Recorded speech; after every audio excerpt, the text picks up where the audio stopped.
I can't listen to music while I'm sleep streaming because they're longer than 6 hours. So if a song gets copyrighted, then I have to mute the whole stream.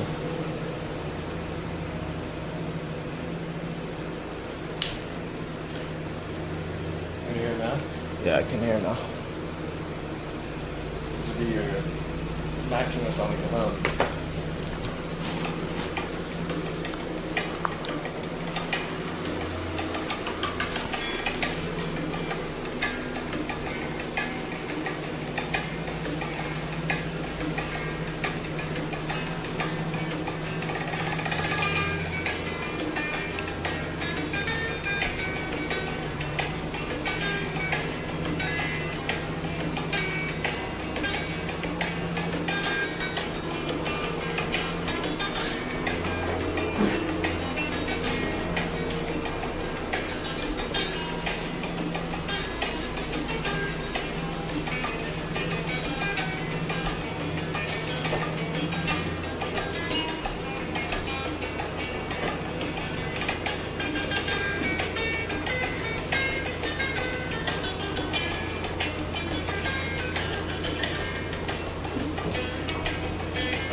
There are vocals?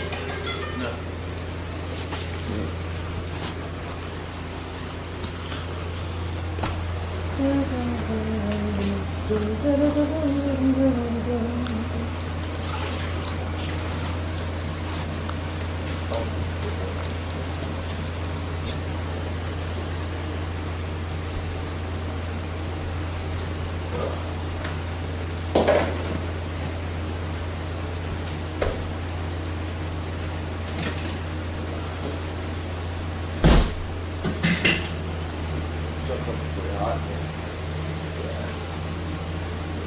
Shout whiz.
I don't want to do this ab workout and then go to Travis Bada.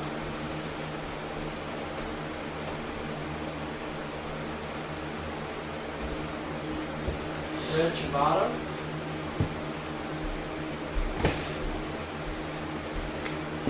Some of that.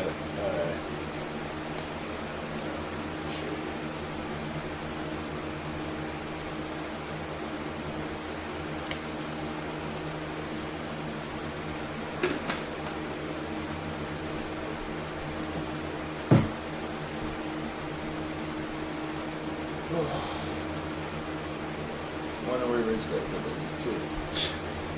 Doesn't matter. I'm gonna do it.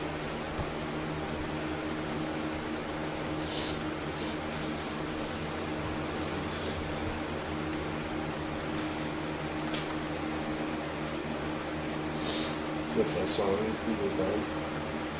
The one I was just playing? Yeah. Entre los aguas.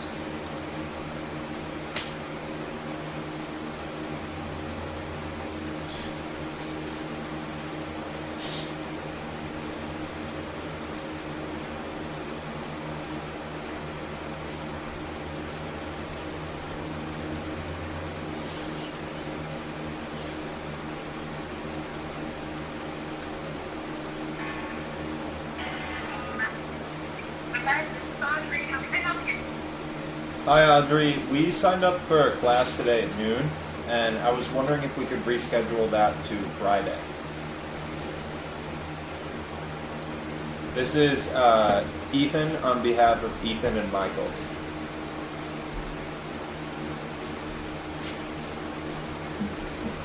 Okay, that sounds awesome. Thank you. Yep, you too. Bye.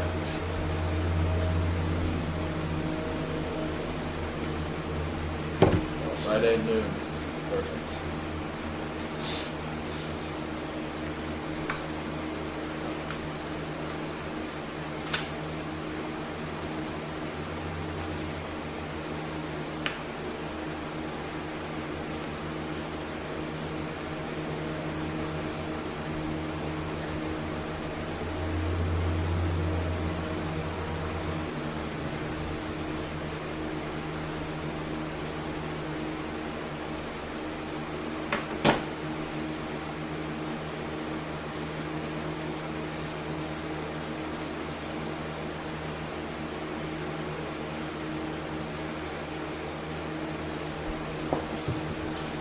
Alright.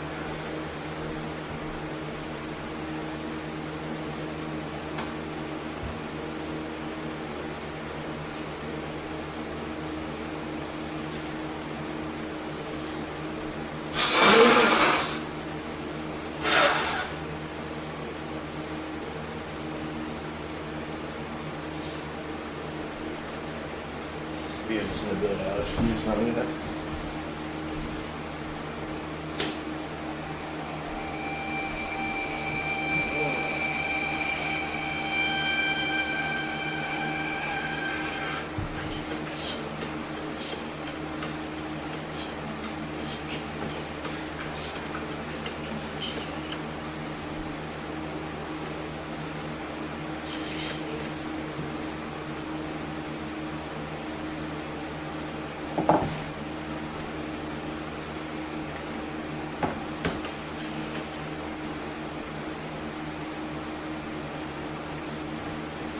Try turning your Bluetooth on and off. Mine's off.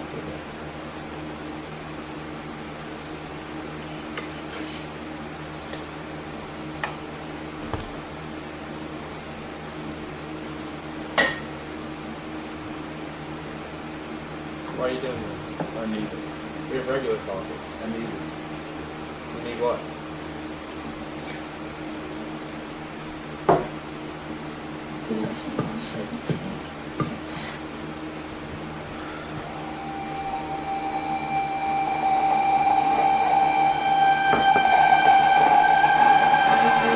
Did you think I'd show up in a limousine?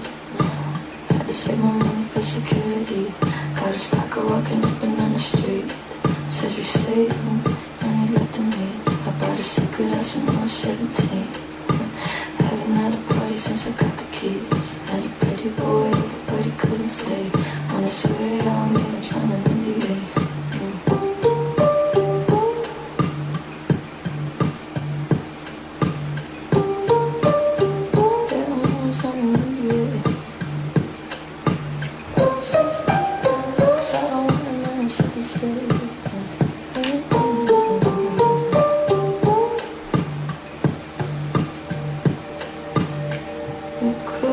Save me, but you can't let me go.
Alright, so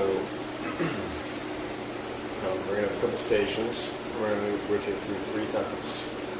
Okay?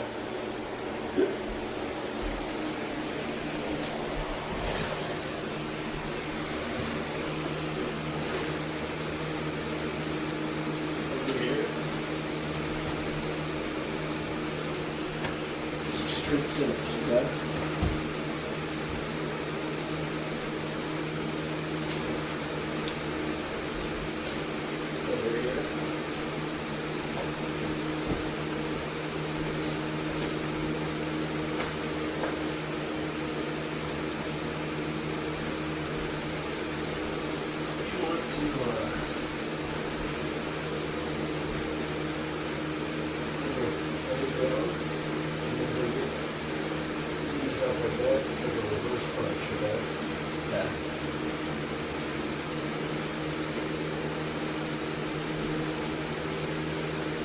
And then we have expected station.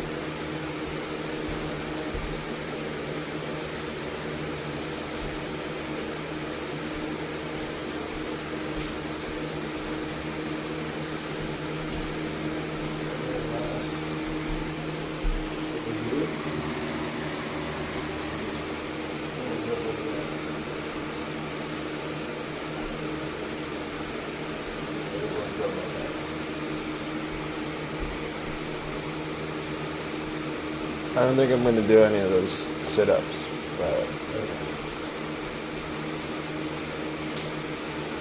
It'll be easier to with toes or something. I've been told that those aren't a good exercise.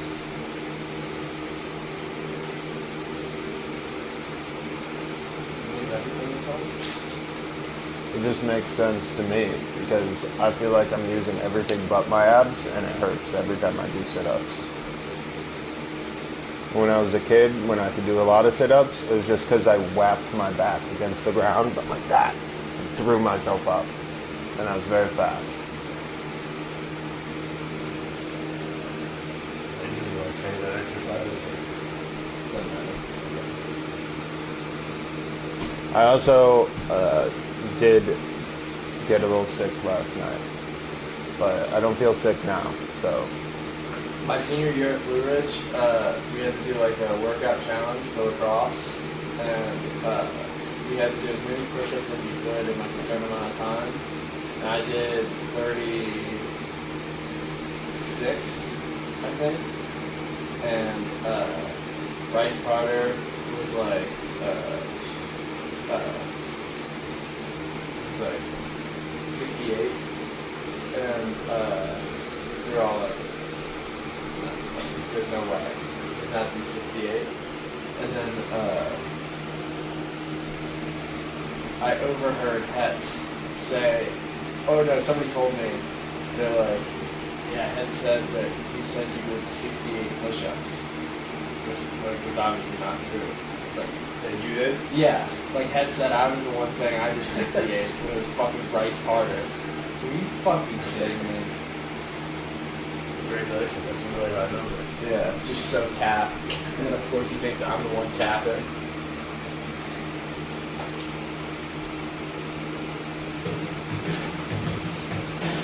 It's not the way you can survive. It is the grounding of the foot of the night. It's not for going up the line. It's not the opening of eyes. It's not the waking, it's the rise. It's not the shame we should be past. It's the light, it's the obstacle cast. It's the heat that drives the light. It's the fire that ignites. It's not the waking, it's the rise. It's not the song, it is the sing.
Straight into the face that touches round with your chain. If your love can free.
She's in my head again.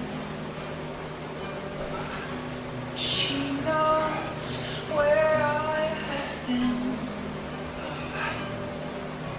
I'm going down the road again.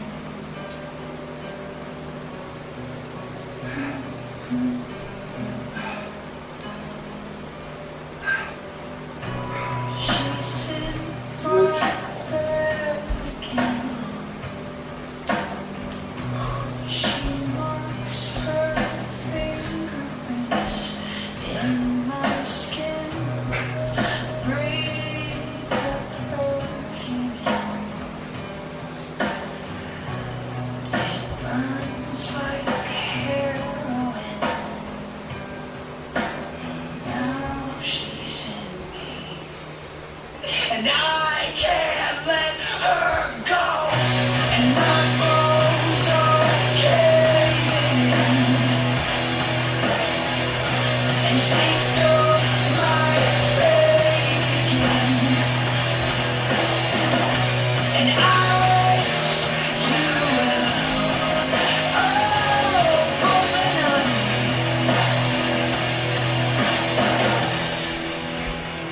so you come again. She's in my veins again. But she knows that I'll bleed her out before I wake. Exhale her oxygen. She burns like heroin. Now she's in me. And I can't let her go. And my bones are caving in. And she stole my faith again. And I wish you well. Come over now.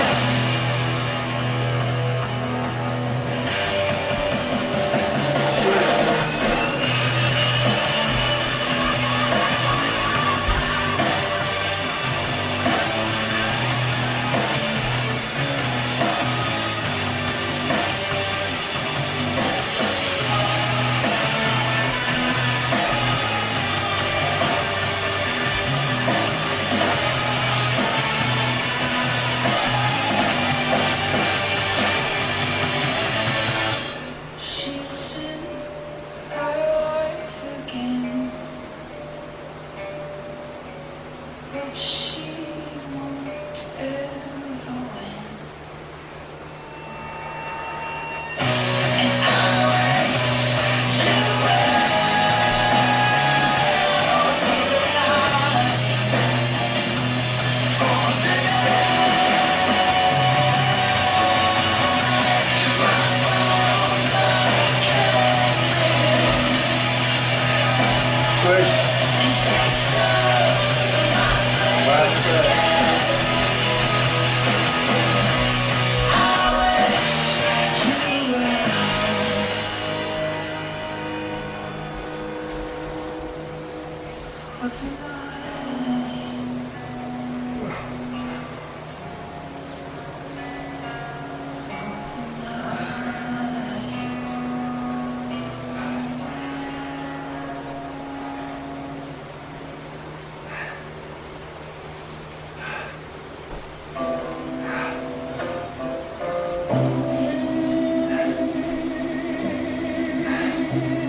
I done seen it all. What is it? One bonus round. Huh? It's one bonus round. I done seen it all. Oh my God, I swear. You can say something. Nothing new. You can just let this happen.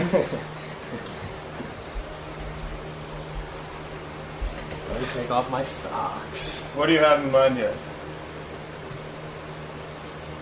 Are you looking to object for? Oh, that's okay.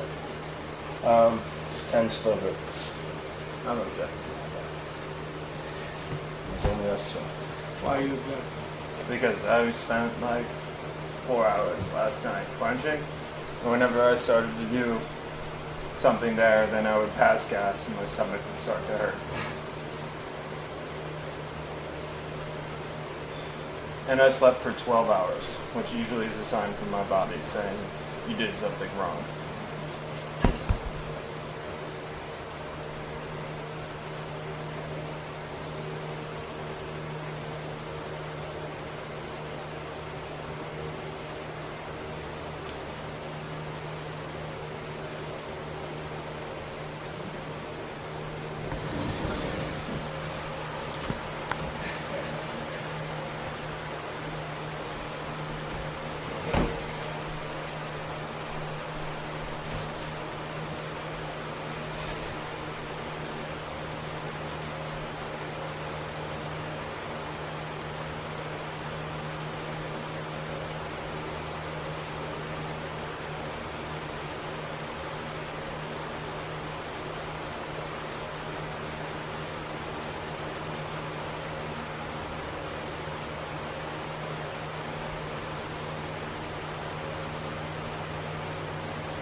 It's crazy, like, when you're hungry and exercising, you can just hear, like, your body demanding food. Feel it growling? Yeah, it's just like, you don't have enough to be doing all this.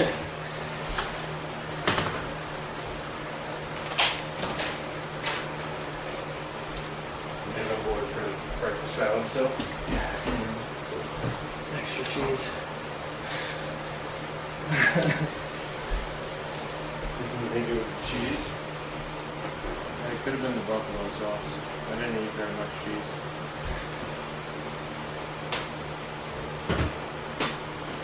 Or maybe I ate a lot of cheese. Didn't know it.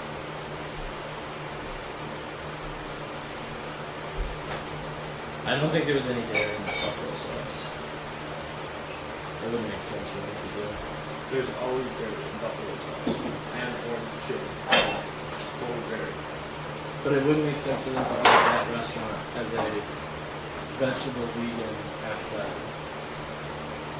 Like Brussels sprouts. A lot of the buffalo sauces we looked at in my grocery store do not have butter.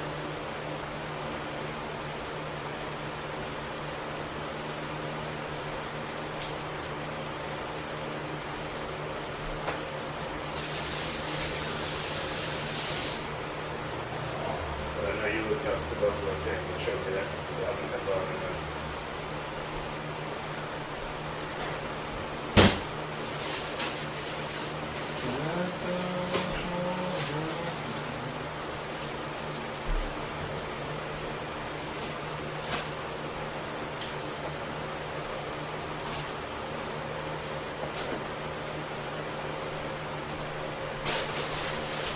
I got good news on Hinge last night. It's great. She go to hell.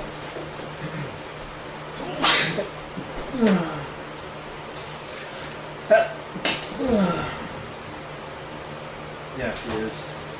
She sure is. She's going straight to hell.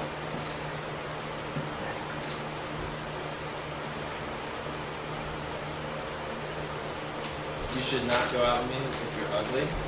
This girl's a real catch. What does that one say up there? Best travel story, smoking a blunt with Ty Dolla $ign and YG. You know what that means, fellas. Cloud? Sounds like a girl you showed me. Yeah, I've seen her. A girl that you what? Oh, that showed?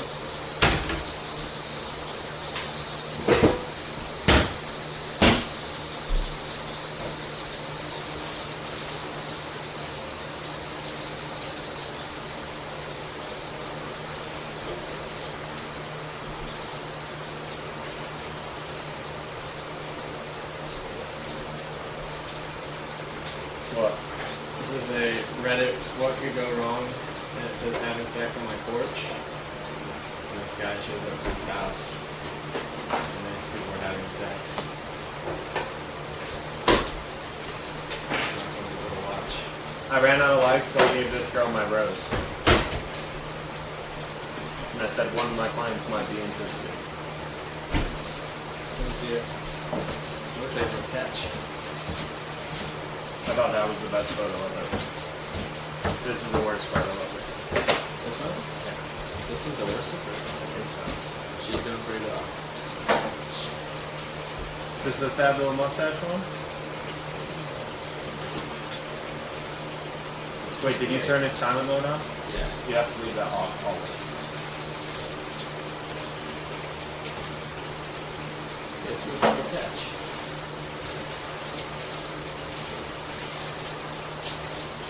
And she said, this is the funniest fucking profile I've ever seen. I'm so in. Nice. Which is a great response. I think I'm going to break character and ask her to go on a date with me. That's a good idea. Hedge my bets with Davey.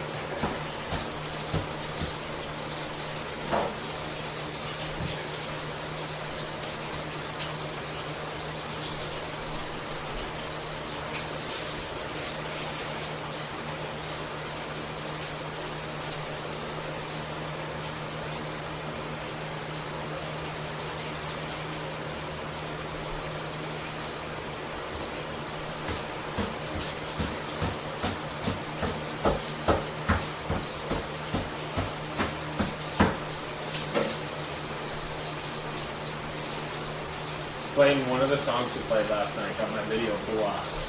What song? Haven't even know. We can fix it so you don't. It's not meant to make you feel guilty.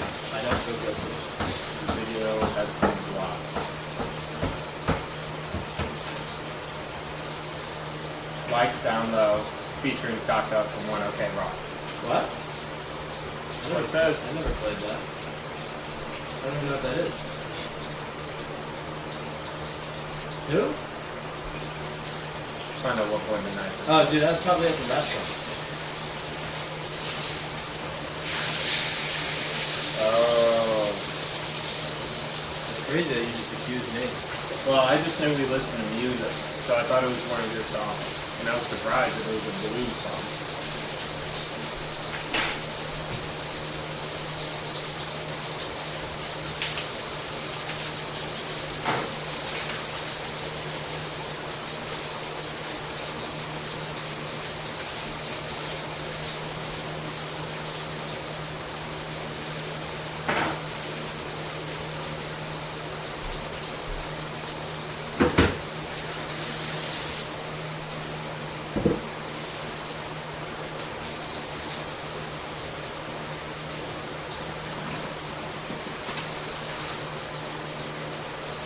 Would you rather be an alligator snapping turtle or a box turtle in a very small pond?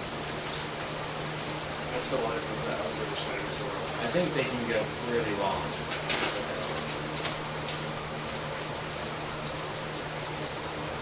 And what it is, Huh? what it is, Like swamps and shit? it's gonna be a cool Yeah.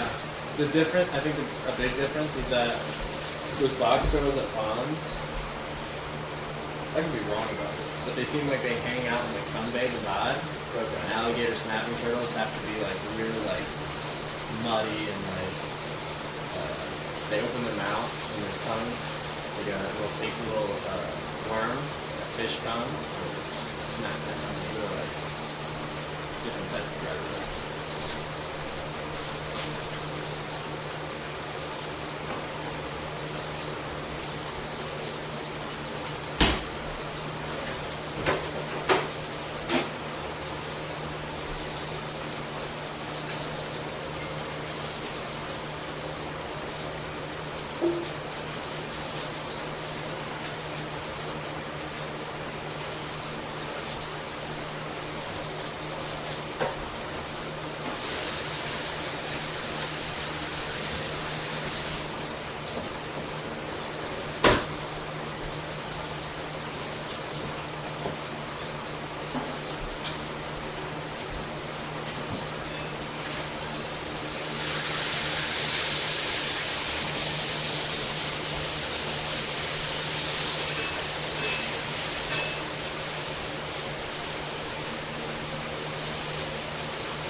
Michael, I made an official decision.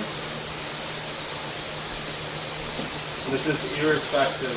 This does not concern who your brother has and has not hooked up with.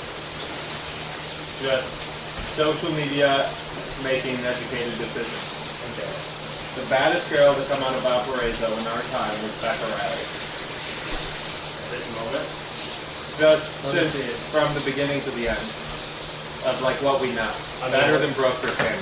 We're ignoring Taylor Gurley. And it's really this. I think Becca Riley is badder and she's more attractive. Alright, Taylor Shirley might be Paige bad. Bronco fall on this list? Paige Bronco is pretty up bad. there. It seems like we're discounting a lot of potential candidates. Becca Riley's just the baddest. Let me see. I just decided. Show me! Here, scroll through.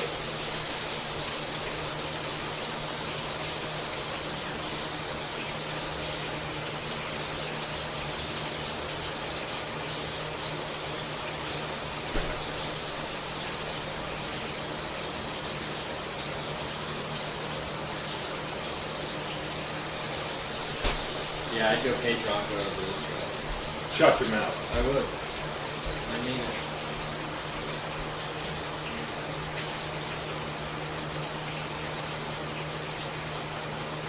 Unfortunately, for me, Paige Bronco doesn't even really like. She's not that bad to me. Like I know she's bad, and I know she's very attractive, but I don't have the impulse to fornicate with Paige Bronco.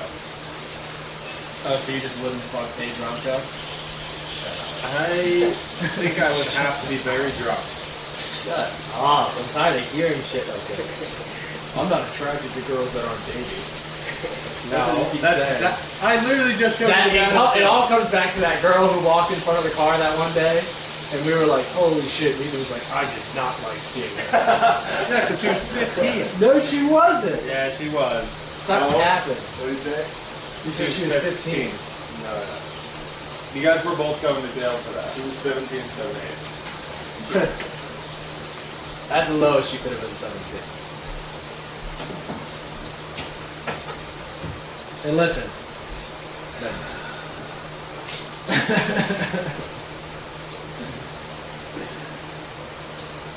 Caleb Turley's account is private.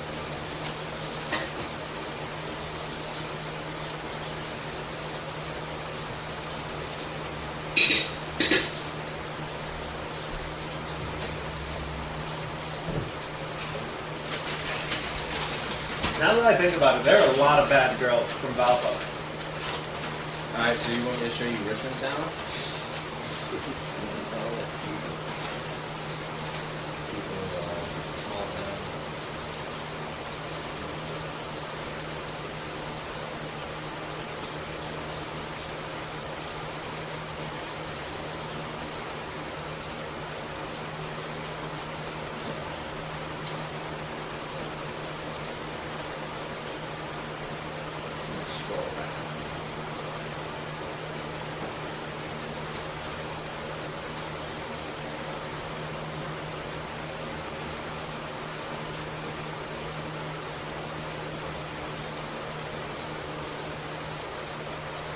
This is all about Yibbies. No.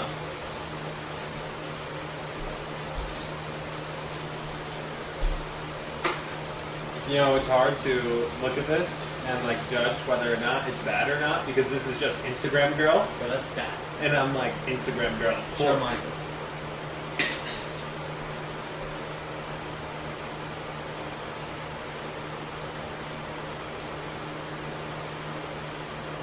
Jason said he was flirting with her at a bar last weekend. Big time. And she has a boyfriend. He's a backdoor man. Backdoor man. Let me see what else I got. Since that obviously wasn't good enough for you. If Ethan was drunk, I might do that. Yeah, maybe if you were fucked up and you don't remember it, you do it. You would ass. No, Paige Ronco, I have I have a personal relationship with, and it was never ever romantic. I don't want to hear this. Who else you got?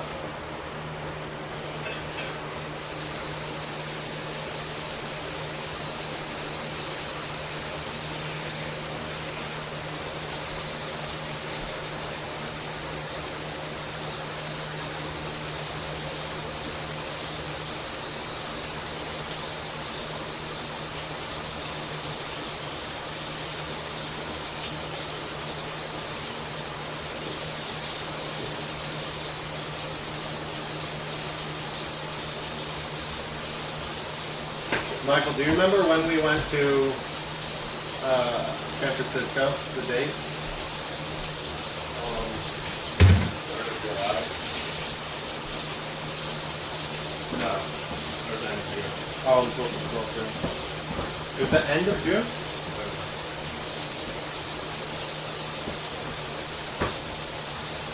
Wait, no, the end of the other month would be. It was the end of May. Yeah. That was great. She's a tall glass of water, too. Quench your thirst.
Michael, would you like some oatmeal?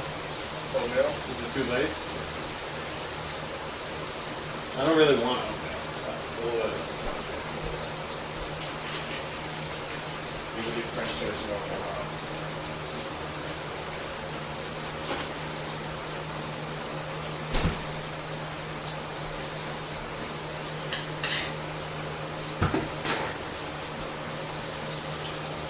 I'm a backdoor man.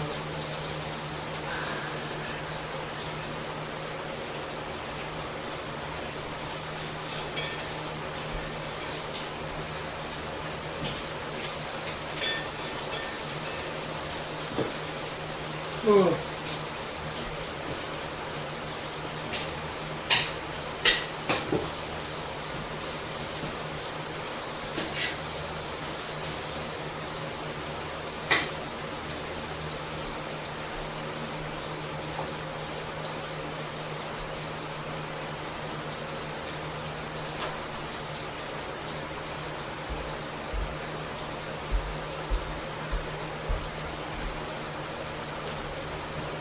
And when that girl crossed in front of our car, that was when Michael was at like his peak in abstinence. And even Michael was willing to acknowledge what we witnessed. And we were like, gross! That's not Davy. I didn't find that girl attractive at all. She's not Norwegian. What is this? We gotta post our vaccine cards to the Tinder profile. Or to the Hinge profile. No, we don't. Michael, we're all Yeah. posting our vaccine cards. You should because you're vaccinated. Right. Vaccinated agent.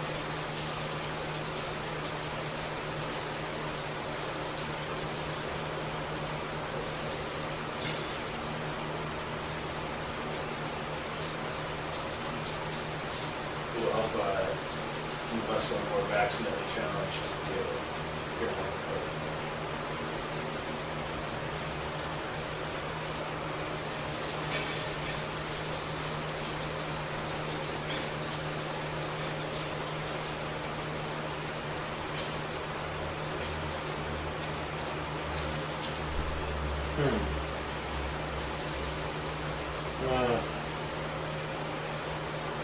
How does this happen?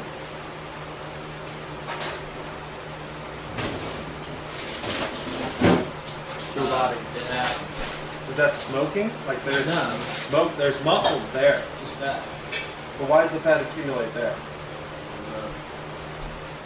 They don't use their arms or something. They sit still. Should never have looked at that. I should never have gone on Instagram. Should have stayed on Hinge.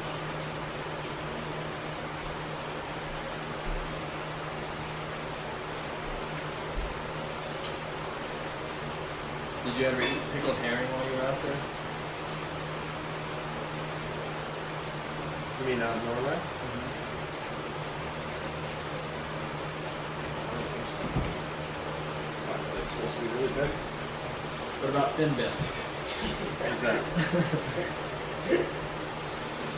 Sauteed reindeer meat served in stew form. But, Yeah? yeah. Fin bit. Fin bit. Let me see.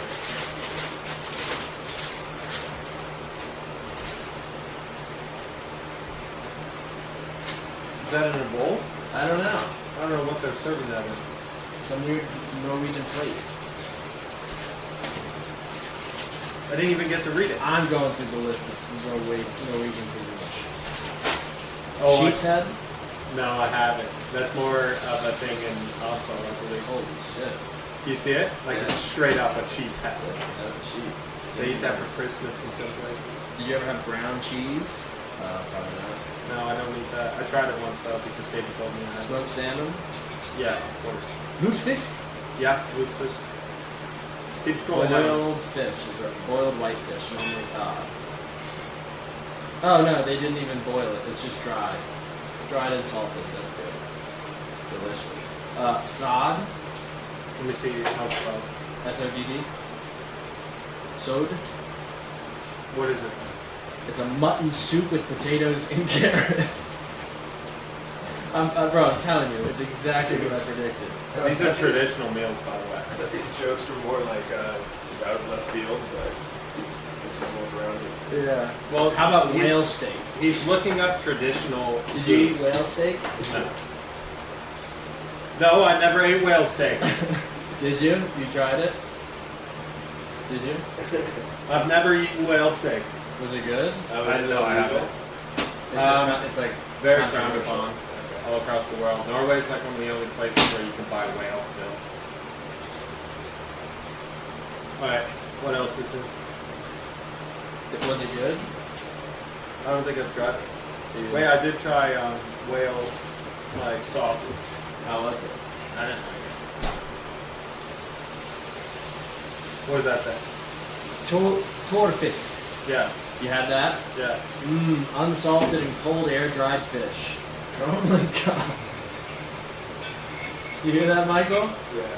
It's like fish jerky. Unsalted and cold air dried fish. It looks disgusting. Does the O have a line through it? Go with this. Gorgeous. Lapskaus. It's another Norwegian stew, made with leftover meats such as beef or lamb.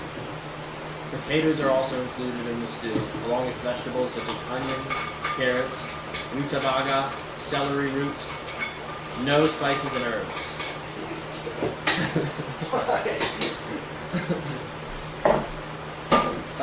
Pulse med lump, parentheses hot dog.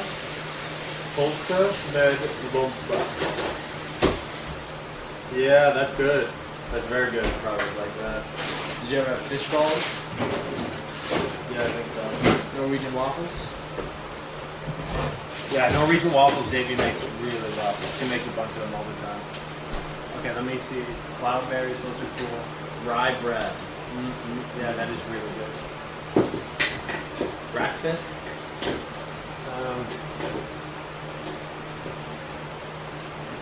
No way. That's what you eat for breakfast? Bread with squirtable mackerel? You squirt mackerel out of a tube onto your bread? That's cap, right? No, you do that sometimes. That's cap, right? Yeah, some people do that. I don't do that. I like to have this with this and this every once in a while. Squirtable caviar? Yep. Or the best thing is Yeah, good job. bread is for breakfast though. You don't eat That- like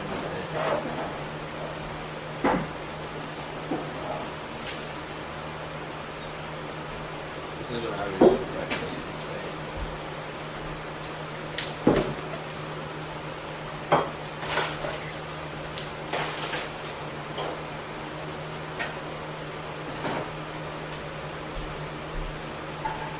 This was like my guaranteed breakfast.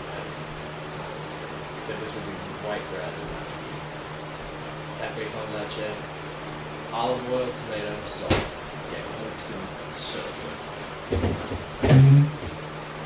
that does sound like a lot more flavor than Norway. But I love Norway, and no place is better than Norway. Yeah, it's the vibe I'm getting from you. You love squirting mackerel onto a piece of bread and calling it breakfast. Pretty different.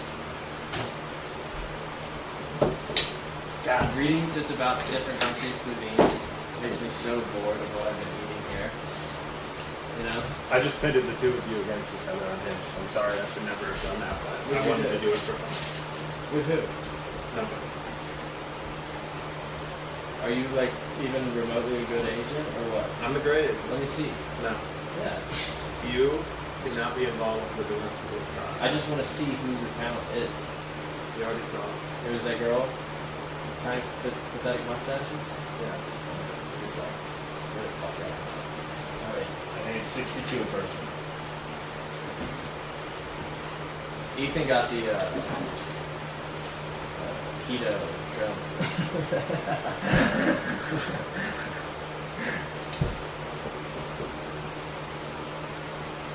Thank you for preparing the salad for us. So.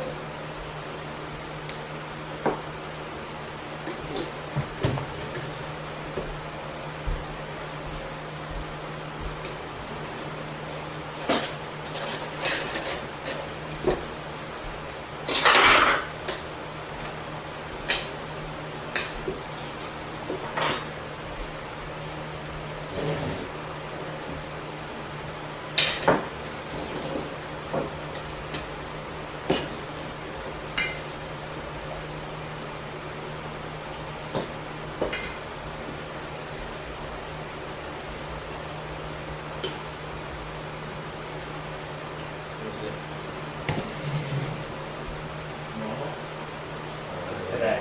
Who's this? Who's that? It's anytime in the around till 5. Does this call for balsamic? A little bit.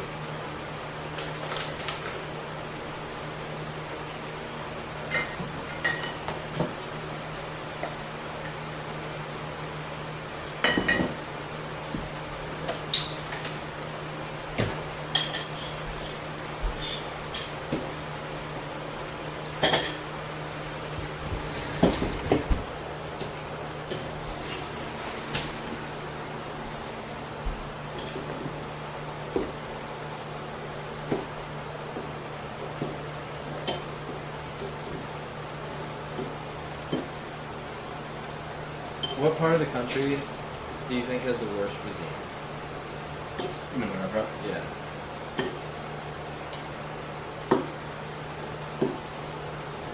There's New England cuisine. Let's see. Chowders.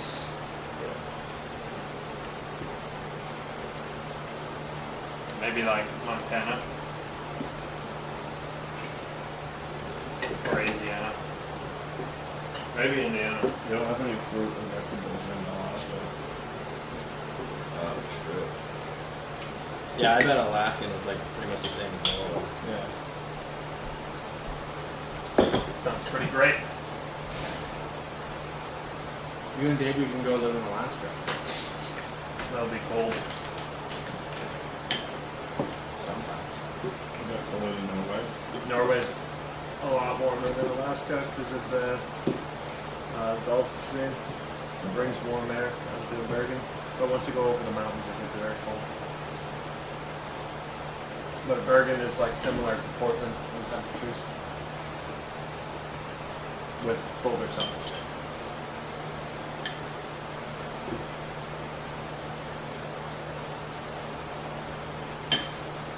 Is this snow in Portland? Sometimes. That's the girl.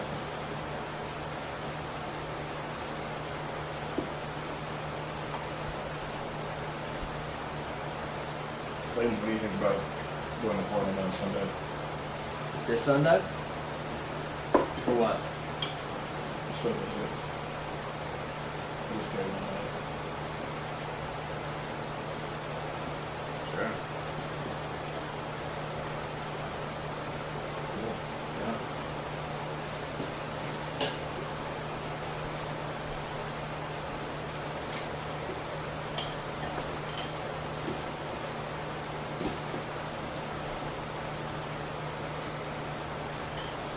Clayton, what do you think about road tripping to College Station?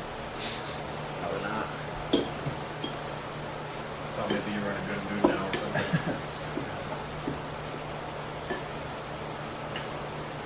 We gotta drive to Portland. 57-hour drive to College Station. A little different. Yeah, as the trip is involved, it's become so much like less marketable to you.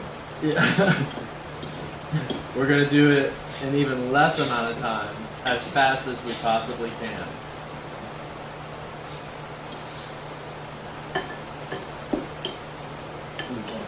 For us.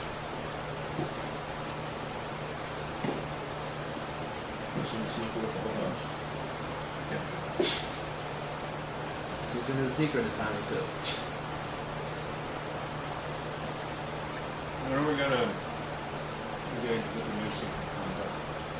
So, I'll write that in our to be scheduled.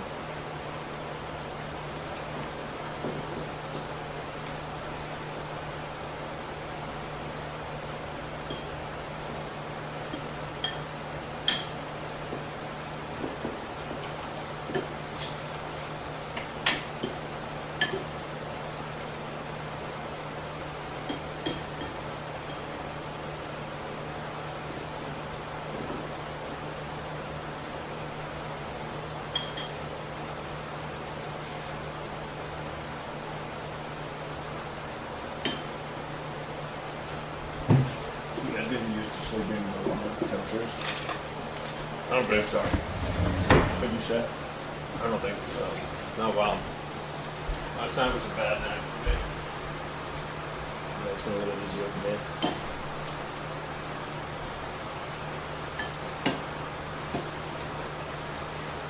I'm getting good at sleeping, no covers. Yeah.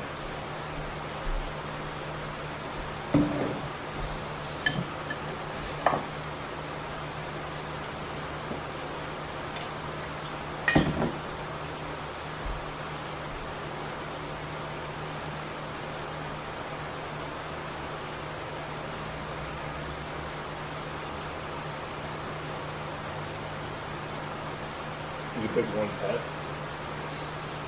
the any animal in the world, and you could have it right now, no hassle, and you have the supplies to take care of it, but like food and stuff, you still have to buy moving forward, and like obviously you have to accommodate it with your lifestyle, but you do have the equipment right now that you need. Where would you put? A pet? Yeah. Probably a cat. What would you put?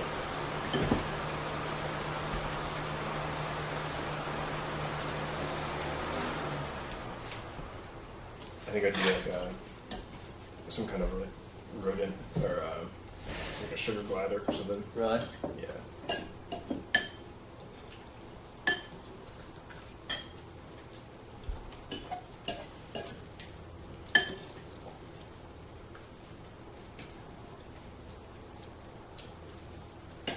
It's my pack. Mm-hmm. So it comes home. If I let it out, it comes home. Depends on how wild the animal is. Yeah. I'd like a falcon. Yeah, that would be trainable. It would be trainable, but I have not yet trained it. It's trained. It's trained. Yeah. Oh yeah, definitely like a large predator bird. What would you do with it? Let it out and see what it brings back. Like small dogs and squirrels and stuff? Yeah, and then we never have to worry about that dog out there again. I saw a hawk. It's like one of the fence. Oh yeah, I've seen that cat fuck around. I've seen a hawk swoop down for a little dog right in front of me. And like come in hot, talons out at the dog, and I was just watching. And I was like, oh my god. And then the hawk just bailed, like last second. The dog jumped. Well, almost got taken out of the sky. I watched it all happen in slow motion because I was playing on I was like shooting around on a lacrosse goal at a field. And I saw the hawk standing on a light post. I was like, no way, there's a hawk on this light post. And then the hawk just like takes off. And it's like coming straight towards me. I'm like, whoa! And then he's right above the ground. I'm like, no way! And then his feet go out, and I see that like the little Yorkie playing around in the field is like the target. I'm like, holy shit! And it didn't do it, which is cool, but it also would have been cool to see it happen. Was it on a leash? Mm-mm. There. The owner didn't even see it happen, but I wasn't going to tell him. Okay, just so you know, this hawk tried to eat your dog.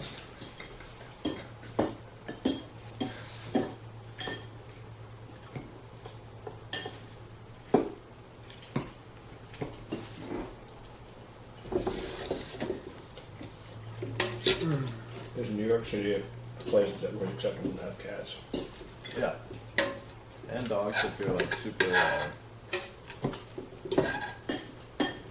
you're going to justify it for yourself, having a dog in New York City.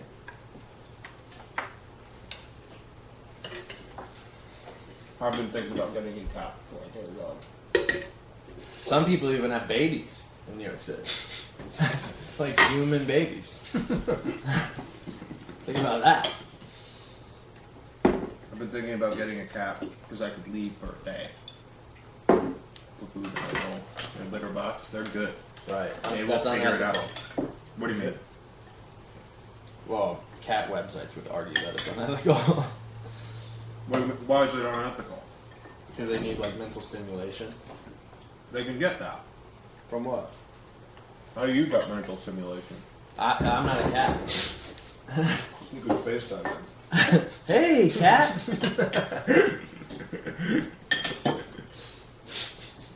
What are you doing?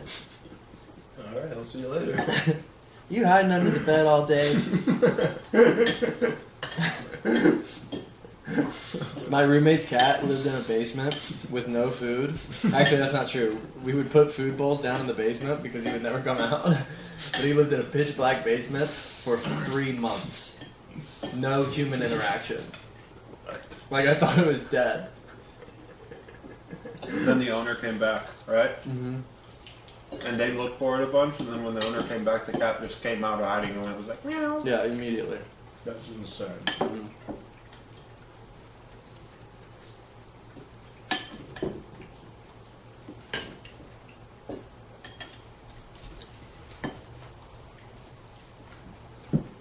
That guy was your like textbook unethical cat owner. Do you think I could let a cat out on a rooftop and it would survive? Yeah. If it were like a 4th story rooftop. What if it fell and died? Is it my fault? No. I don't think anybody ever blames cat owners for a cat's death, unless they like die like at the hands of the owner. Dog owners, though, if people think that you are not doing a good job of being a dog owner, they'll literally tell you to kill yourself. Dog people are fucking weird. I've seen cats fall like a lot of stories and survive. Yeah. And people own cats and just let them like exist out in the wild and come back at night. You get run over, attacked. Mm-hmm. I had a cat that got just viciously mauled by another beast. Davey's parents' cat gets in a lot of fights. Yeah. One time we were looking out the window. There was a van, and this was Davey's parents' cat. And Ludwig was on top of the van. Like, there was no way to get on top of the van besides to jump all the way up to the top. And the cat was just up there like this for like an hour. And I was like, that is a cool creature. Yeah. Yeah, they're like hunters. There are a bunch of pigeons that go on the roof, and it would be cool if I had a cat at Davies to hunt those pigeons, but I'm worried about the cat going after a pigeon and then falling all the way down and dying. Right? Because that could happen. You can make cats jump into a wall if you use a laser. Well, I think those are stupid house cats Okay. who are like losing grip with their instincts. So what you're saying is if I wanted that, I need a feral cat. No. Like a house cat, but like have him acquainted with like survival. What if it's a her? Her. Doesn't matter. Well, the way you said him, you assumed it was him. It kind of does matter.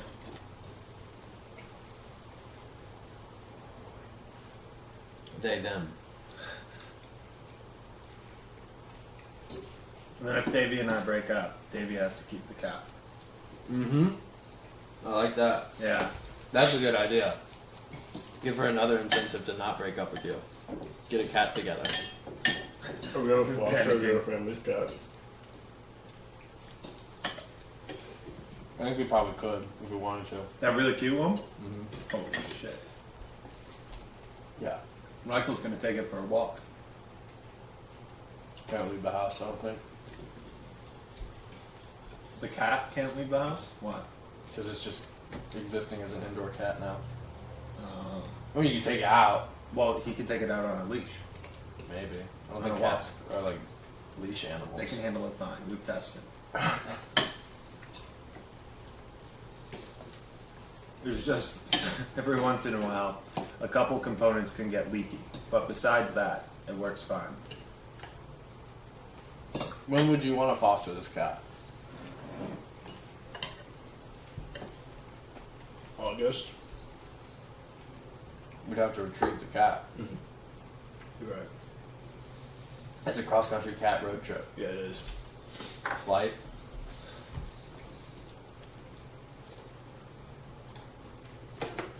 What is the feasibility of Ethan getting the cat for doing the East Coast?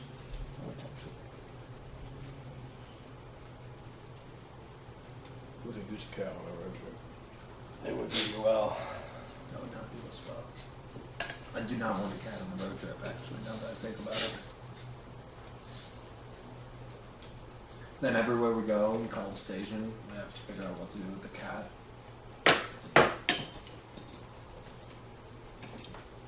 You know what we could do? My mom wants to visit. We could make my mom go to Florida, get the cat, fly out here with the cat.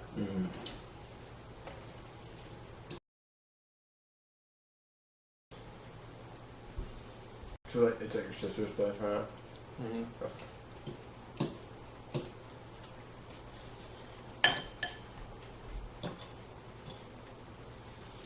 I think I would like to eat more salad at a later point in the day.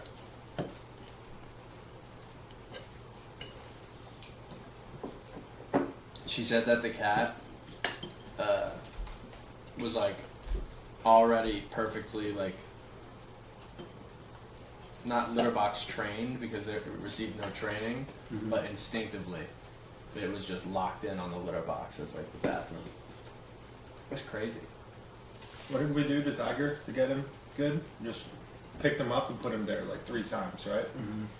The cats like want to bury it instinctively.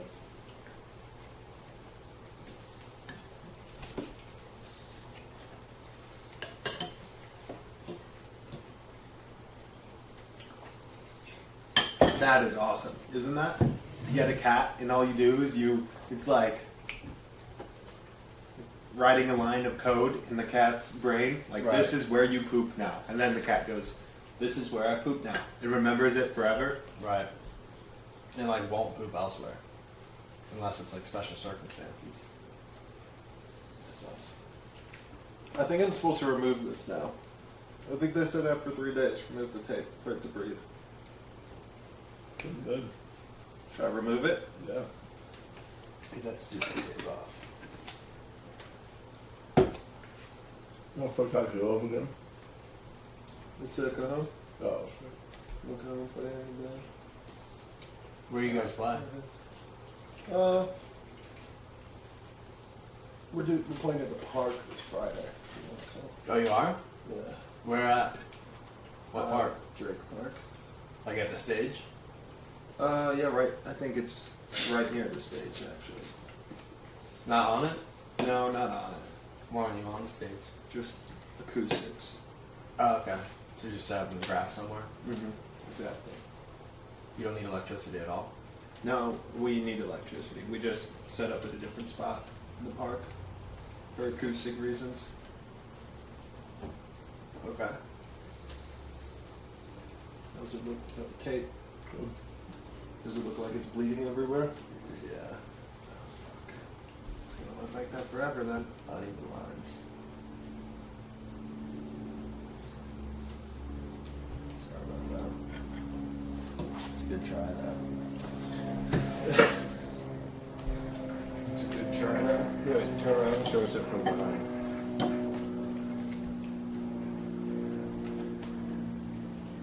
Yeah, you should go in for your free touch-up. Should I? What makes you say that? It's like wobbly.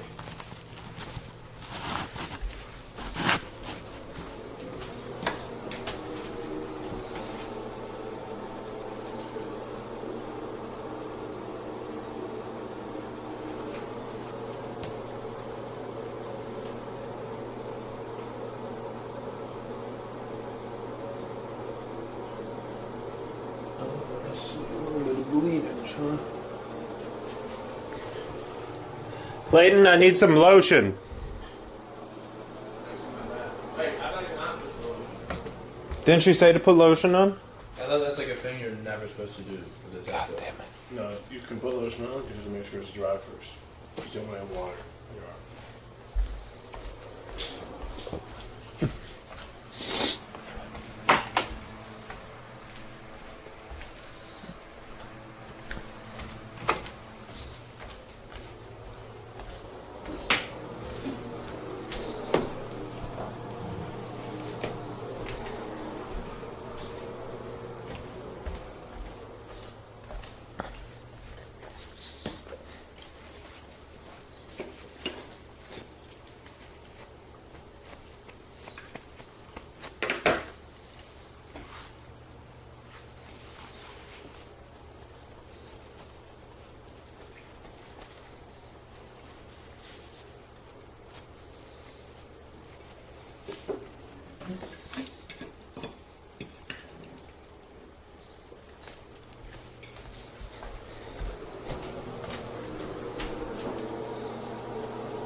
So you were serious about me going in for a free touch-up? Yeah. Damn, I don't want to go in for a free touch-up. It needs to be touched up. You're right, it does. But I don't want to go in for it. Oh, shoot.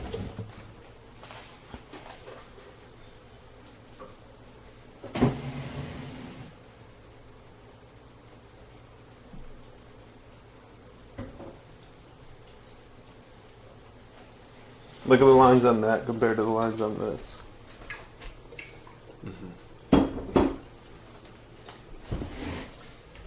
Did you get any of your other ones touched up? Nope, never had to. I mean, the one on my hip, like, you can't really touch this up. It just is, you know? Even if it were fucked up, it would still be what it is. And Davey has the same tattoo? Yeah. God, it'd be weird if you guys broke that down. I don't think, the tattoo actually wouldn't be weird at all. But you're always going to think of her when you have that tattoo. We talked about breaking up when we got that tattoo.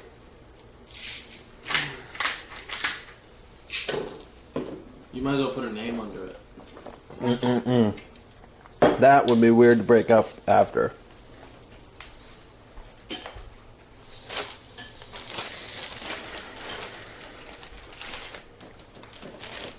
should get a Coors Banquet can on the center of your chest. Course big, well, not a bad idea.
Clayton, if you went to a party where Lil Jon was playing, it was like, to the window, to the walls. And there was just like a bunch of 19-year-old girls going absolutely crazy with that song on. Okay. And you walk in, and Michael and I are in there somewhere. But there's like 100 people. How would you navigate yourself to find Michael and I? Everyone is vibing, by the way. You can't, if you walk through, you're like a disturbance in the force. But you know Michael and I are in there somewhere. You can also choose just to leave. But you might be missing the night of your life. Are you guys vibing in there? Out of the corner of your eye, you notice Ethan. He's on the kitchen counter. And he's getting down, and all the girls are around like, oh my god, yeah, he's so crazy. Where there's like two girls dancing on a counter, and I noticed a man climbing onto the counter, and it's Ethan. He gets on the counter with the two girls, and he keeps trying to dance on them, and they're like doing the like polite dance away thing. And everybody's like, Ethan, get down, Ethan, get down. Shut the fuck up. This is my night. You're not telling me what to do anymore. And then the girls get down and it's just Ethan. He's doing his thing. I don't And like Lil that. Jon gets on the microphone and he's like, "Hey man, you scared all the bitches away. Get off that fucking counter." This joke isn't funny anymore.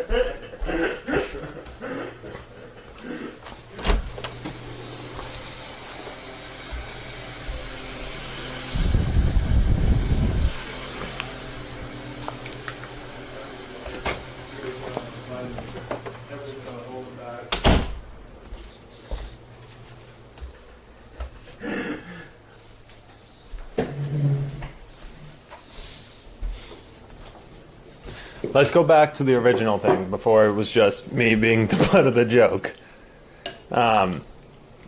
Michael and I are in there somewhere. You Okay. can't see us, Alright. but everyone is vibing. And the girls are bad. They're all going to hell, and they're all going to hell fast. Okay. Now, why am I there? Because Michael and I told you to meet us there. So I am obligated to find you guys.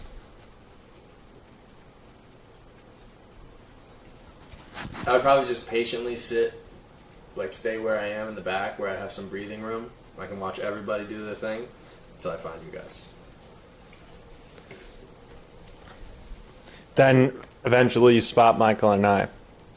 And the two, there are three. Ethan.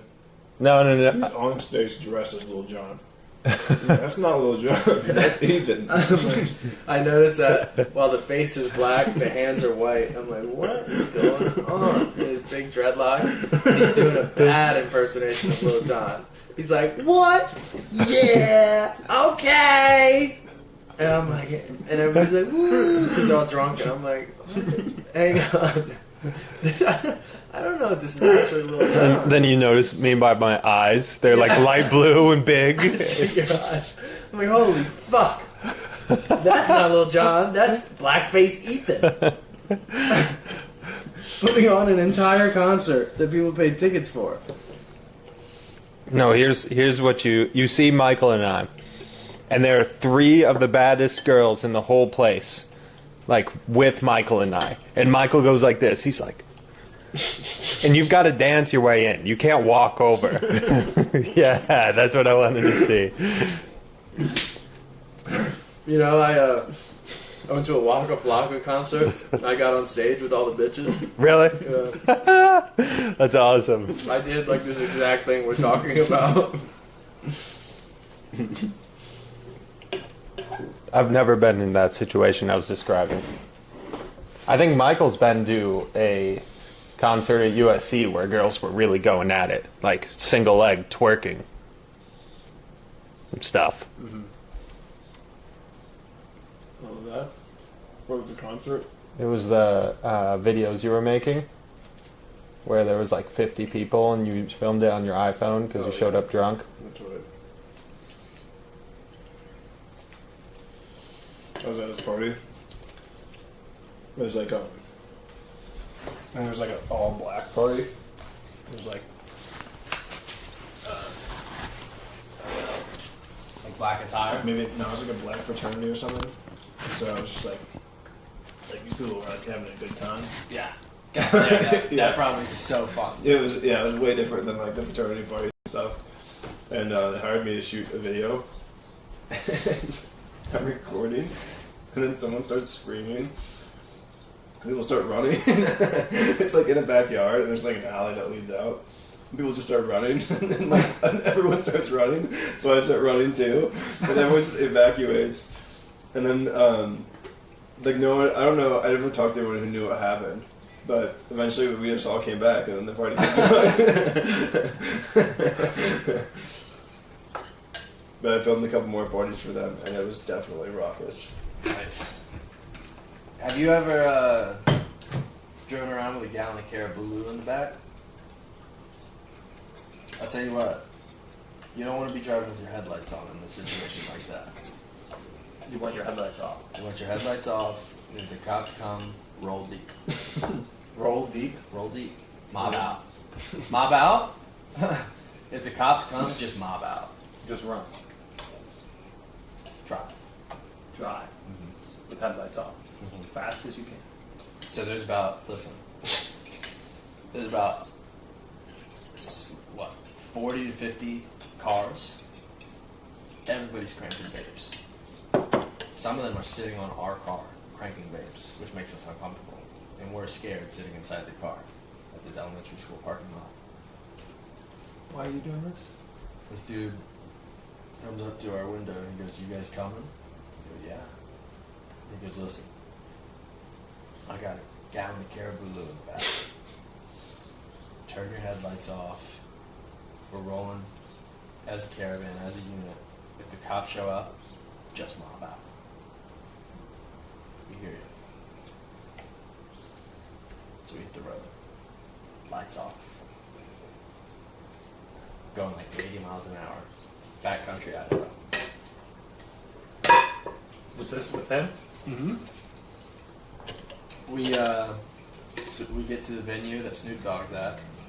And then a cop rolls up on specifically me, Michael, and Jason. Like he T-bones us as I was trying to escape. Because I'm mobbing out and the cop showed up. So I'm like shifting gears back and forth, you know. And the cop blocks us in. And then he comes up, gun out. And then he goes, "You tell all your friends if they go to that party, they're all going to jail for trespassing." I was like, "Yes, sir." Loud and clear. And then he left, so then we drove 2 hours home. We didn't talk to any of the other people because we didn't have any of their numbers. We didn't warn anyone. And honestly, even if we did have their numbers, I wouldn't have warned them anyhow. Why? 'Cause I don't think they were very friendly.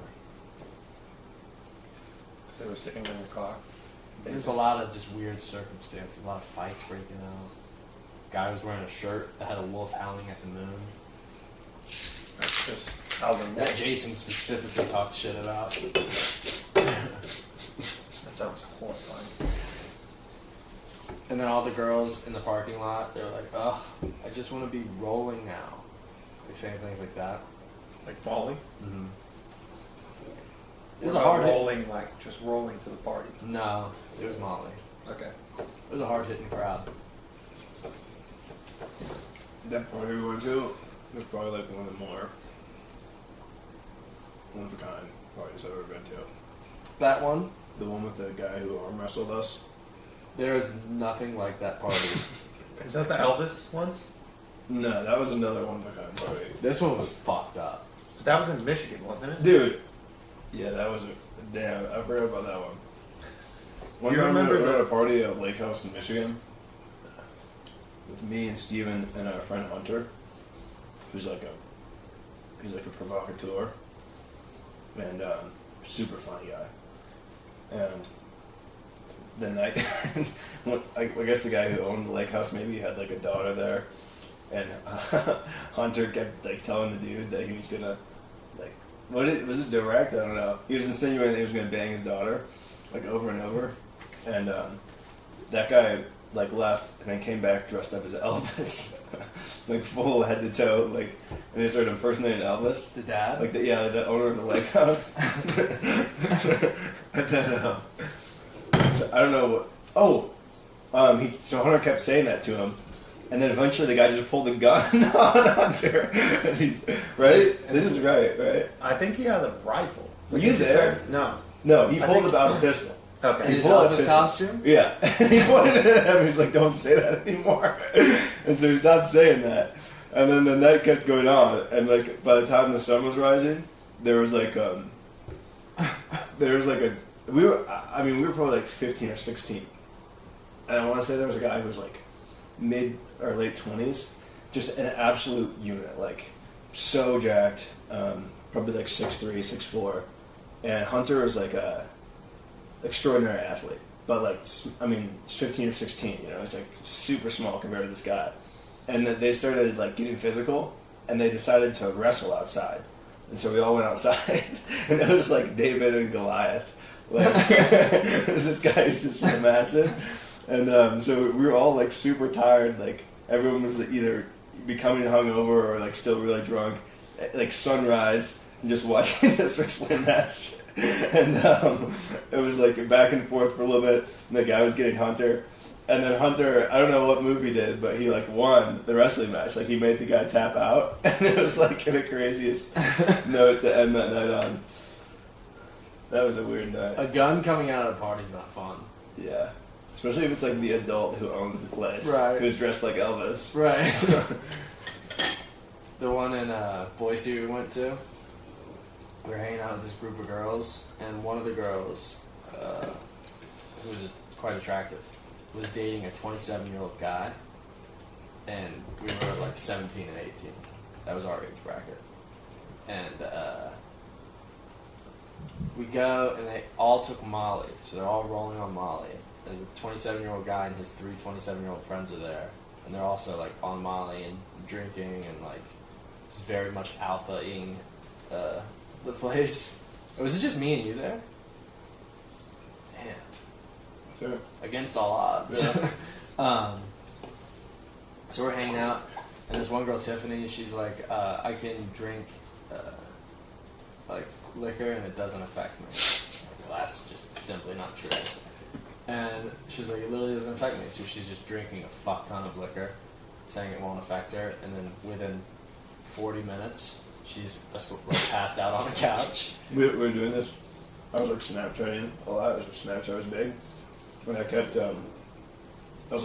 I coordinated this Snapchat for Clayton to like feed her this alcohol. And then I kept messing it up. So I was like, you guys gotta do it again. Do it again. So I did like 4 or 5 times. And that was what caused that. Yeah. And the 27-year-old boyfriend was like bigger guy, 27 years old, backwards like dirt biking hat, just kept challenging us to arm wrestling matches. We were like, oh. So like sitting here arm wrestling this dude at the kitchen table, like just losing. Fucking 27 years old. And one of the friends was all over Tiffany before Tiffany had passed out. And they're making out and grinding, like real drunk though, you know? And her friends put her to bed upstairs, and then I saw the dude go up the stairs, like later, and then I was like, yo, Michael, that dude just went upstairs. I was like, oh shit, like, do you think, what's going on, what do you think he's doing upstairs for? Tiffany's up there, he's making out with Tiffany. Dangerous little thing going on here. So Michael and I got our guns, metaphorically speaking, and we went upstairs, and we fucking found him walking into the room that they put her in. And we were like, what you doing? And he was like, oh, I'm looking for the bathroom. We're like, bathroom's right here. And then he went to the bathroom. You said you intervened? Yeah. That's huge. And then he went to the bathroom, and then we just waited. And then he came out of the bathroom and went back downstairs. And we were like, we have to get the fuck out of this place now. Holy crap. Yeah. Do you remember that New Year's party that had the stairs, Danny Tomei night, where we hung out with the parents at the piano? Yeah. He's never lost his feet like that. Really? I got so sad. And drunk. Very drunk. This girl, he like was having sex with one of his friends. And so Damn you, Carmen. he just started, and just like, he came back, just like left the, whatever, like, pool house we were in January 1st, in Indiana. He just started, like, walking with no shoes. Couldn't find my shoes. And just, like, go find him.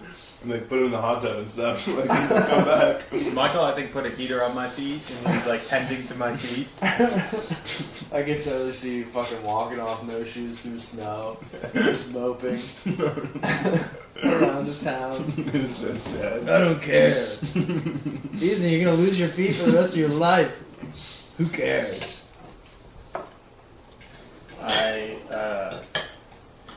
I think my favorite party experience of my entire life was when I was like 13 or 14, and we went to, his name was Murray's Open House. Oh my god, that was classic. I fell in the lake, Dude. because I was trying to jump from like one of those pedal boats onto this like dock thing in the center, and when I went to jump, the boat just went out from under me. Like my hands were up on the thing and my whole body was submerged in this cold lake.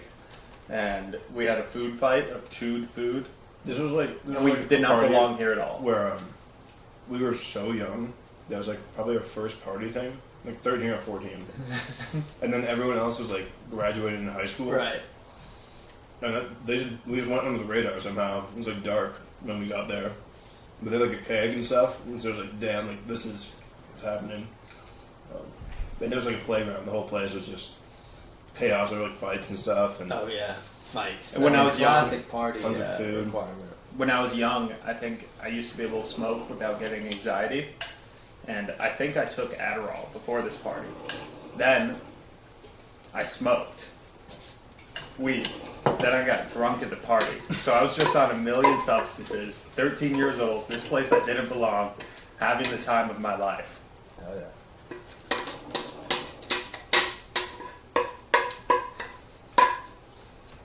I didn't go to any crazy parties in Richmond. I don't think. What was that one where Daniel like was hooking up someone on the front lawn? Oh yeah, that was a New Year's party. After my first year of college, Or like during my first year of college. And it was this guy who like I didn't know. But he went like Caroline and all of her friends were going there, so they were like, just come with. And I was with Daniel. I was like, all right, like that's where we'll do our New Year's party. And like that's kind of like you can't really just show up to some other person's New Year's party. You can, but it's like, at least in Richmond, it's like, what are you doing here, type of thing. Mm-hmm. So I bought him a big case of Natty Light, and I showed up and I said, "This is for you." And he was like, "Oh shit, dude, thanks." I said, "Yep." So I'm in. I'm good to go. And we're having fun.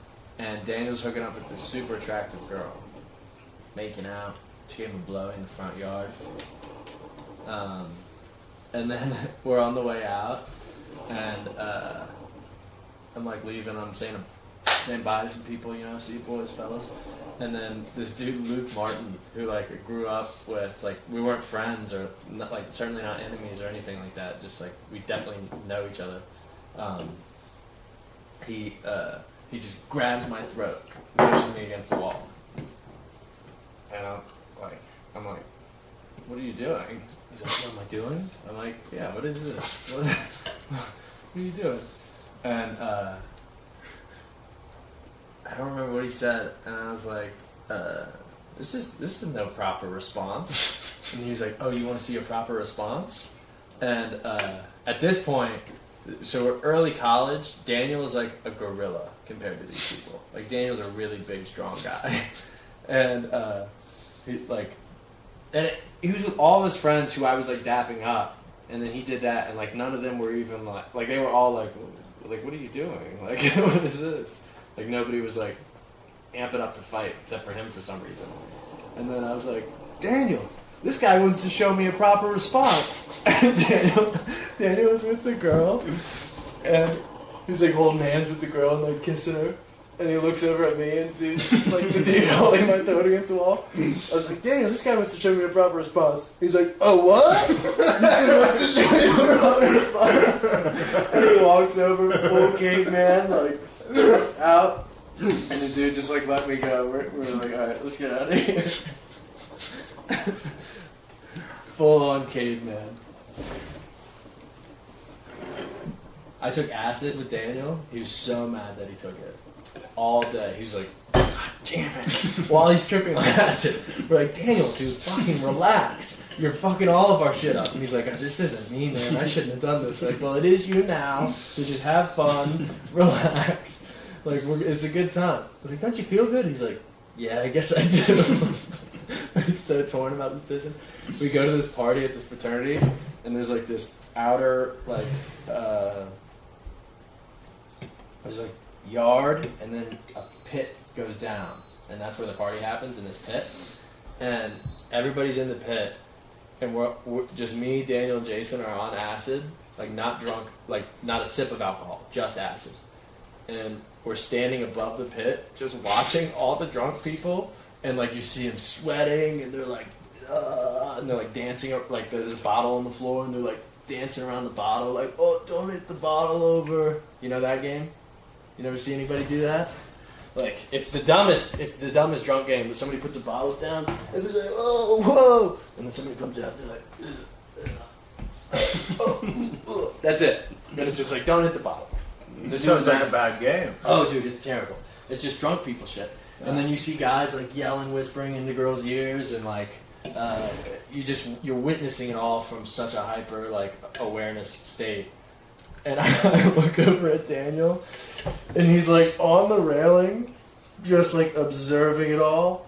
And I was laughing so fucking hard because he literally looked like a gorilla, like trying to understand. Like, what is going on with these people down here?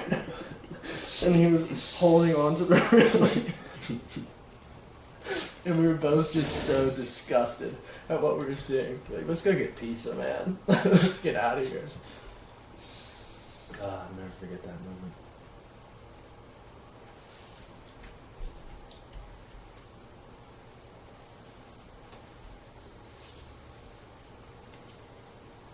But then I said a lot of very insensitive things when I visited Michael in Idaho.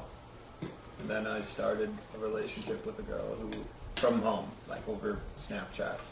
It was like we were like talking after the night, after I said insensitive stuff to this guy. I was like Zorro balls for all the transsexuals or something.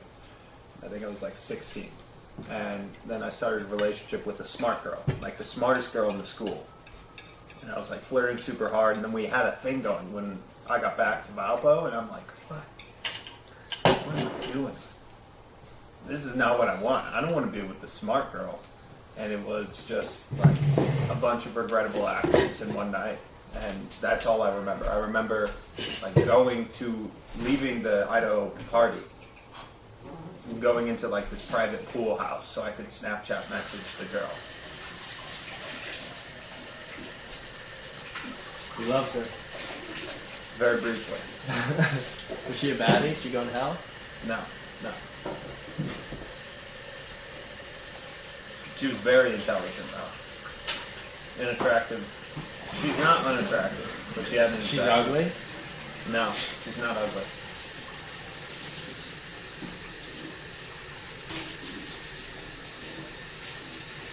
A little bit? I wish I could go back to those days.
When are we doing band practice? At 5?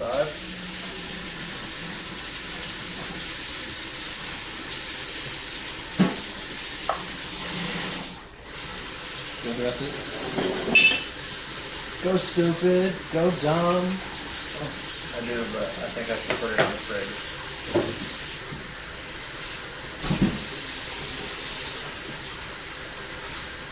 Whoa!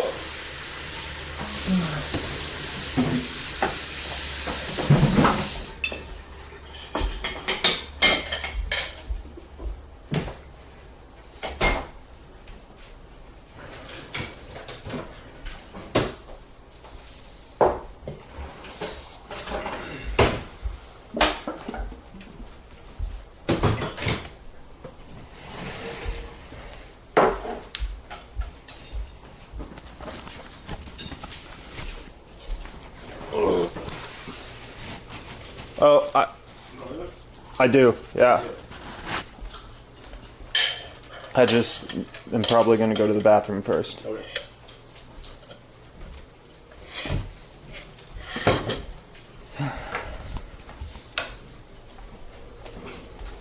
Uh-oh, what's going on? What? Are you showering? Yeah. Why? Alright, go. You want to have to go now? I can wait. Can you? I can wait, yeah. Just gonna be... Well, now I feel like I have to shit. So this is what we'll do. I'll shit, and then you shit, and then I'll shower. Okay.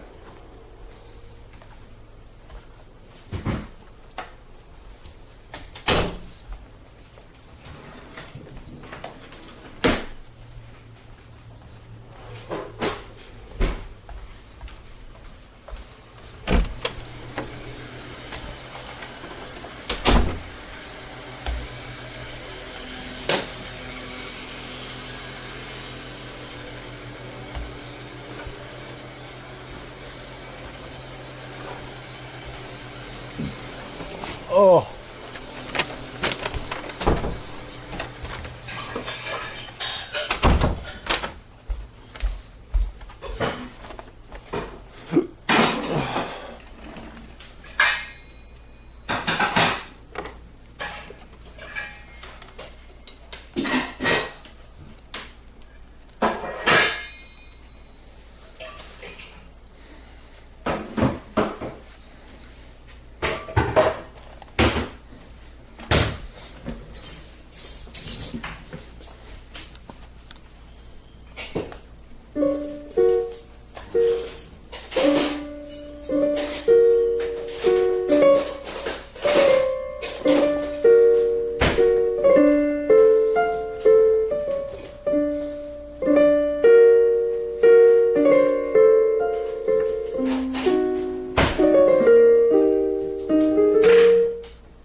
in the tracks.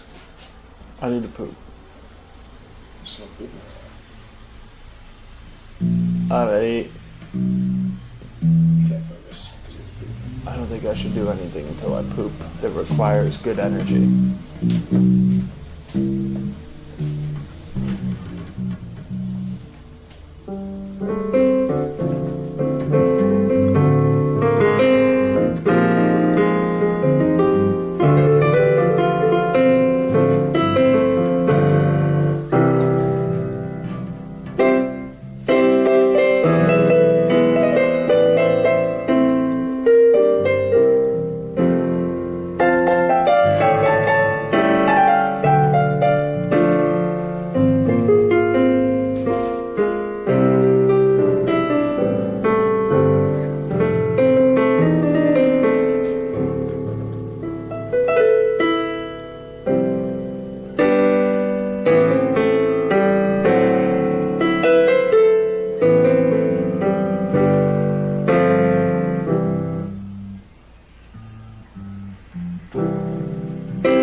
This is great.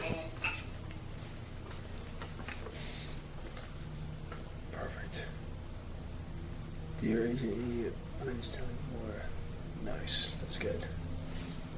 So looking and showing you a wicked exercise that is not only going to really solidify all the harmony that's hidden within the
drummer. It's a tight drummer. Yeah, one of the tightest.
I have bad news. Okay. Before we continue, as an agent, there's always a time when you have to confront things like this, and it requires revisiting. It requires a reevaluation.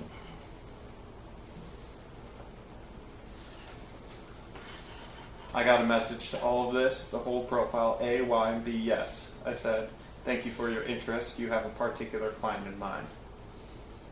Now, I'll have you know she responded to the blurry photo of me in the background. It was a filler. And then the next message came.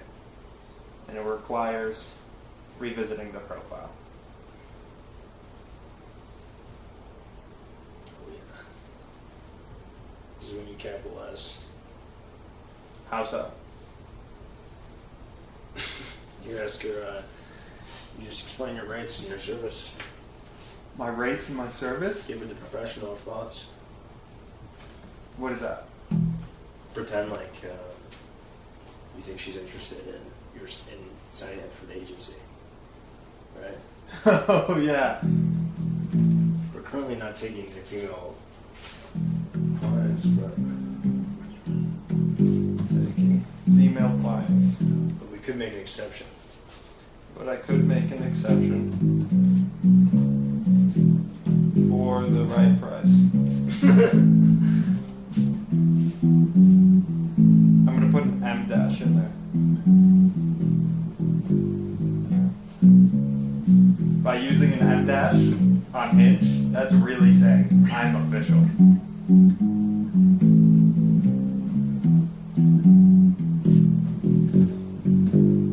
Have you worked with an agency before?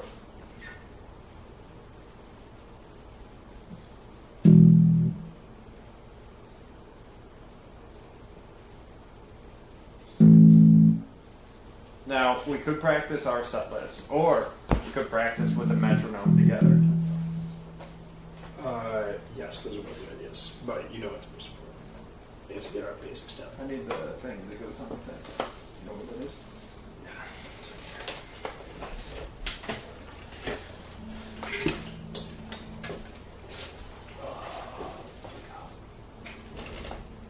We better be good at this because we've done like 15 rehearsals since last time. We have. Yeah. I did a lot while I was asleep last night for both of us. I did a lot while I was awake in the middle of the night, clenching a pillow, so my stomach hurt less.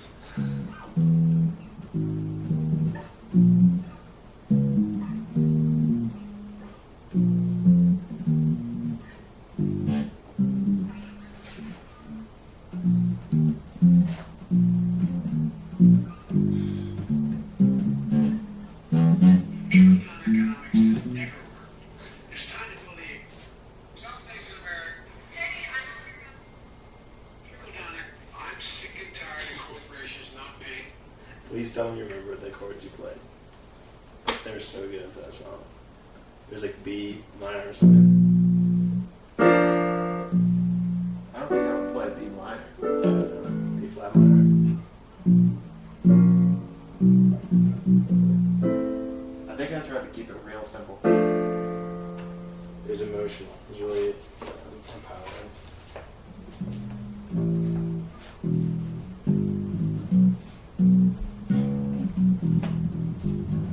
You know what we have to do?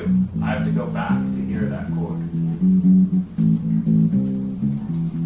That was the same day we did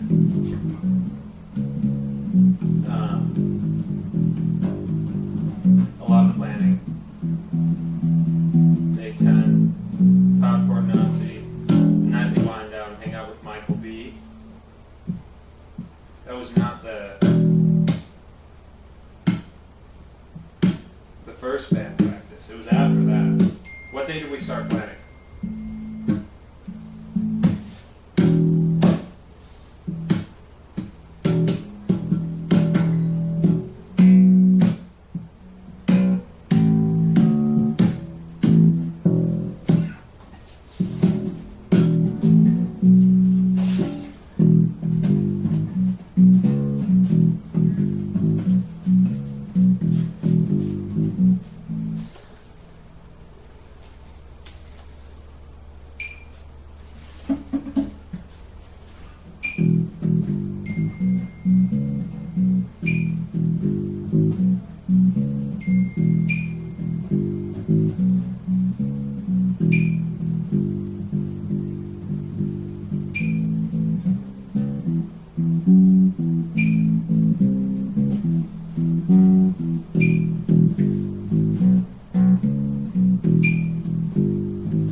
right? What's the thing?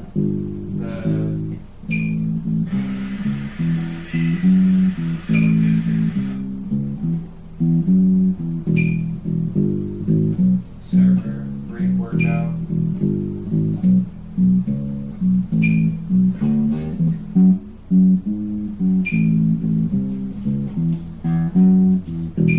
Yes.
That was it.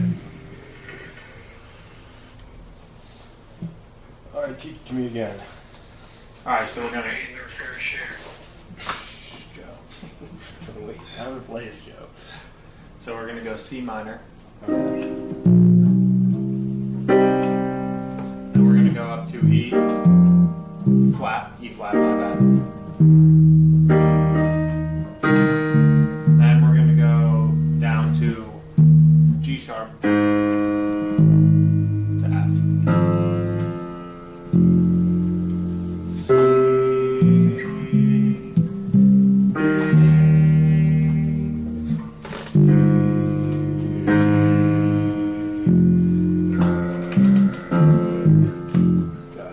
Got it? Yep. Alright, so you take the bass register. Fair share. I'm sick and tired of corporations not paying their fair share. I'm sick and tired of corporations not paying their fair share. I'm sick and tired of corporations not paying their fair share. I'm sick and tired of corporations not paying their fair share. I'm sick and tired of corporations not paying their fair share. I'm sick and tired of corporations not paying their fair share. I'm sick and tired of corporations not paying their fair share. I'm sick and tired of corporations not paying their fair share. I'm sick and tired of corporations not paying their fair share. I'm sick and tired of corporations not paying their fair share. I'm sick and tired of corporations not paying their fair share. I'm sick and tired of corporations not paying their fair share. I'm sick and tired of corporations not paying their fair share.